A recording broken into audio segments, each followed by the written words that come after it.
The boss, Erik ten Hag, has made a popular demand to the new sporting director, Dan Ashworth. Sort AMAD Diallo and Sofiane Amrabat's situation and let's move. My name is Webb. This is the United World Sport. Like, share, and subscribe as we are getting into all Manchester United news today. It has been a day full of so much, but believe you me, the most exciting story about Man United is Erik ten Hag finally putting pen to paper on that 1-year contract extension up to 2026. Not so long, but it is okay. It's good enough. Indeed, we also didn't want him to be tied to a long contract, honestly. It is still a trial and, try and error. We're just trying him out to see whether indeed he will turn things around. He had his struggles last season, but we put those behind. Like, guys, comment, drop a comment. People are complaining about, I told you I would figure it out. I wanted to keep that night ambience. Well, I know you want to see the whole of my face, but I don't want to be so lit at night, really. It doesn't make sense. This is not TV. It's not television. This is YouTube. It's a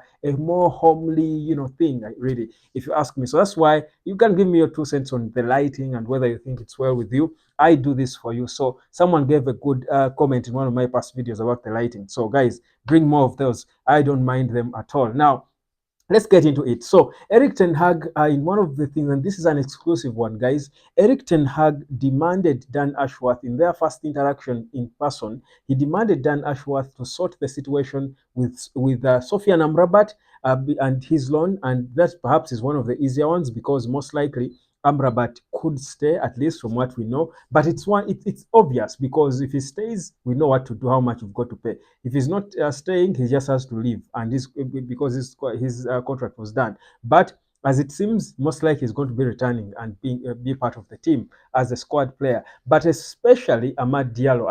I've been saying this constantly before, that AMAD Diallo, at least until the end of the season when he got a few minutes, was not happy. He was unsettled. First of all, one of the things that did not make him happy is the fact that his contract is a little bit peanuts. And this is the time. If he doesn't get a new contract offer now from Ineos, when they're offering contracts to probably everyone they think is important, he will perhaps never get one. So Ahmad's current contract sees him earn 1.5 million US dollars per year. That's little money when he just joined in, because that's just under 30,000 pounds per week.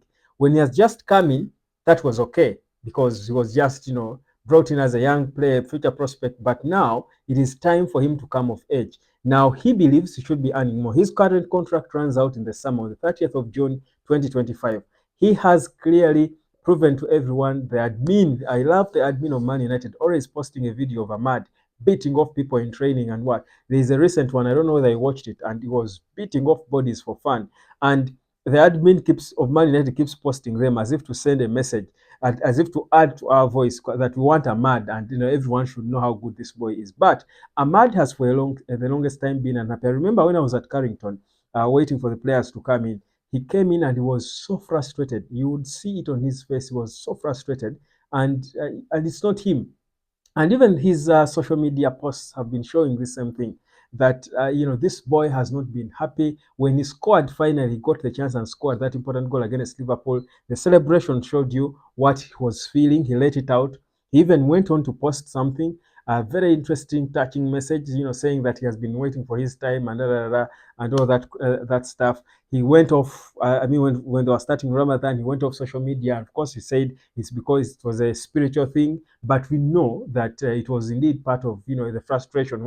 He did not want to be tempted to post something painful. So finally, Ten Hag, I think, was finally convinced that the boy is ready to play and gave him the chance. He indeed showed what he can do. So AMAD now feels they should be offering him a new contract. His representatives are not happy, same as the ones of Facundo Pellistri. But AMAD first ahead of Pellistri in terms of the pecking order when it comes to that wing. So AMAD now, especially knowing that perhaps we are struggling to find a winger, if he's saying, I need my future sorted now, or I should be, it's the time. If he has got to move, this is the time he should be inviting bids, because the reality is he wants to be playing more next season. And we also know about Erik ten Hag wanting always to, play with young players, want to prioritize young players and, give them a chance. Now, I've been informed reliably that Ten Hag is pushing to have Mason Greenwood reinstated back into the squad. Yeah. Erik Ten Hag, apparently, according to inside sources, is pushing to have Mason Greenwood reinstated back into the squad. If you do recall, let me take you back to when Mason Greenwood was banished from the squad, if I would call it that. In an interview with Erik Ten Hag, he said, "We all know his qualities, but that's not his decision to make." If you know how to read people's faces and body languages, you would tell that Erik Ten Hag was disappointed in how the health situation was handled. You would tell that Erik Ten Hag wanted Mason Greenwood in this team. Now, right now, Man United is struggling to get a winger.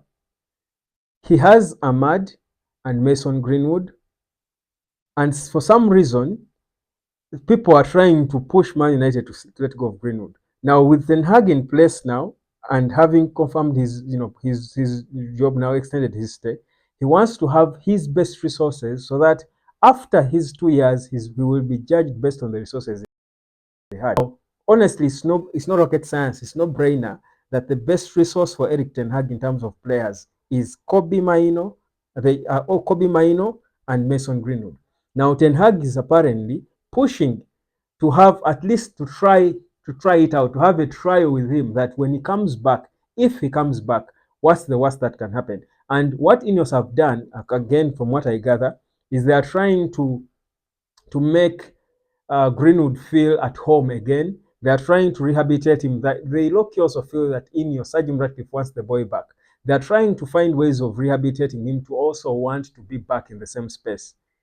And the fact that the women might be forced to train from elsewhere, that as well could make it even easier for him to come back and settle into the team. So you get the sense that the situation of renovating the stadium, the rebuild, the busy stuff going on around Man United might be a blessing in disguise for Mason Greenwood to have a comfortable return into the squad, because all the players want him. From Ineos' survey, the players wanted him to return, and if the players want him to return, if the staff want him to return, if the environment he's directly going to be in every day welcomes him back, if Manchester loves him, welcomes him back because it's his own village, they won't care much about the so many pub people, social media supporters who will just be shouting and ranting. A few, and they're only a few, because what is clear and Ineos has established, and Erik Ten Hag, I think, knows now, that the majority of Man United supporters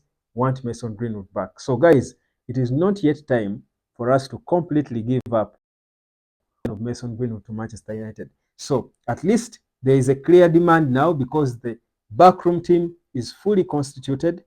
The management team is fully constituted.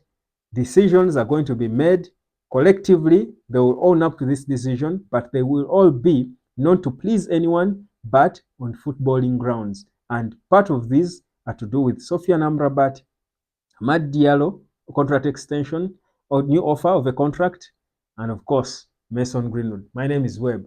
This is the United of Sport. That is the latest going on behind the scenes at Man United just after Erik Ten Hag signing his contract extension. Like, share, and subscribe. Of course, delete. We're just waiting now. We are just waiting for it to happen. It's going to happen. The delete is going to happen, and I can see people going about the stuff I spoke about yesterday, the scare with this injury and stuff, because he was not a consistent starter at Bayern, and even at Netherlands is not a starter because of the injuries he suffered.